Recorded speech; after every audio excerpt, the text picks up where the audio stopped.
Hello friends, welcome to Days in Life. Today we are going to talk about Me Too mindset of Indian pharma industry.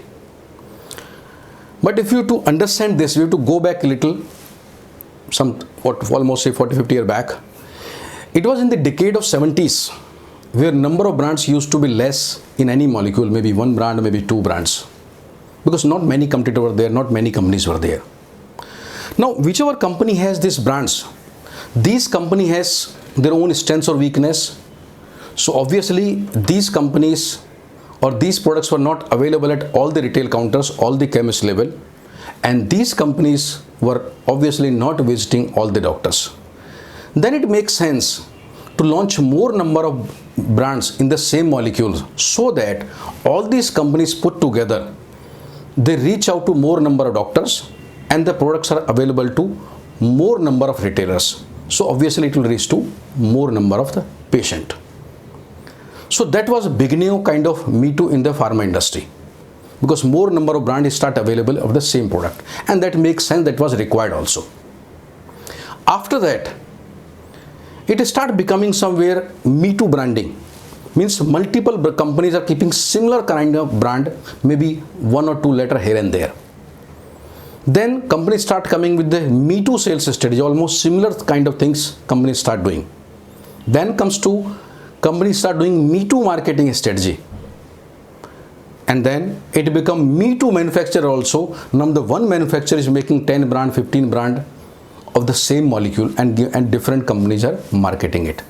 So overall market has become overcrowded because one company is making say 10 brand or 15 brand, then 10-15 different companies are marketing with a different name, same product, similar kind of branding, not much of difference, almost similar sales strategy, almost similar marketing strategies.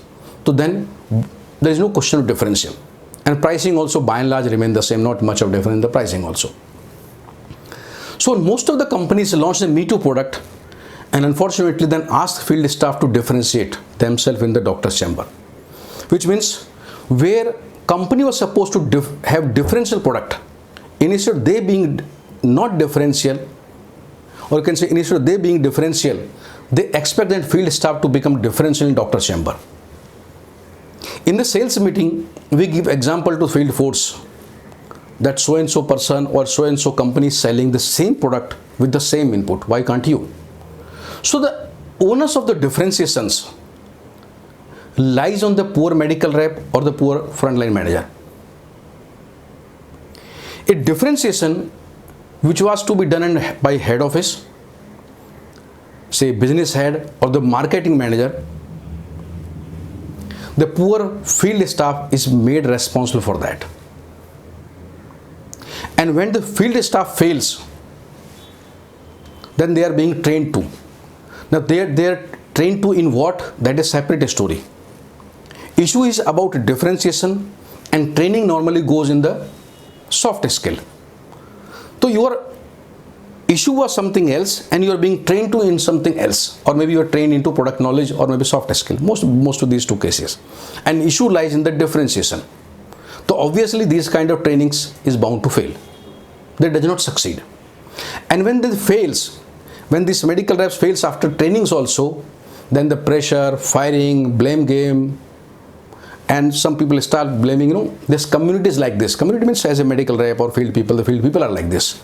So we start blaming that community as a whole. Now you may be wondering why this thought comes to me now. Why I'm talking to you now? Maybe this is happening for so many years. Now I'm talking when I see every company almost launching sanitizer, maybe giving face mask, or launching multivitamins. Everybody want to increase the immunity. But again, unfortunately, without any difference. There is nothing wrong in launching sanitizer. There is nothing wrong in launching more and more multivitamin, increasing immunity. But there has to be some difference and some logic. That is not there.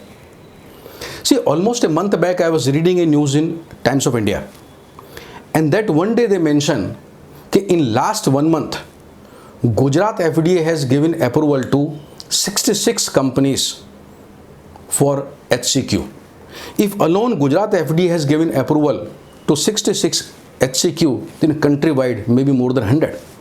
If 100 of HCQ brands are taking approval, so then obviously sanitizer will go in thousands. Multivitamin will go definitely thousands. My question is, when our seniors will take responsibility of creating the differential at their end? Or if they are not willing to take that responsibility, then let's everyone take that responsibility, let everyone create the differential. What I meaning by everyone? Let business head create a differential or customized business strategy or marketing strategy. Let marketing manager create a differential product strategy or differential product per se.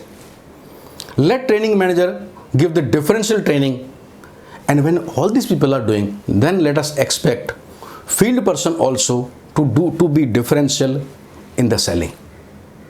If it does not do that, then it is not something fair that we are asking only that medical rep to be differential or only the field staff to be differential. So my appeal to you is that let us create that differential or customized culture. Otherwise, we all are becoming too much me too. So I hope my this attempt of little shake you may work for some people, and we start seeing more differential strategy, more customized strategy, or more differential in the brands and better brand building in the future.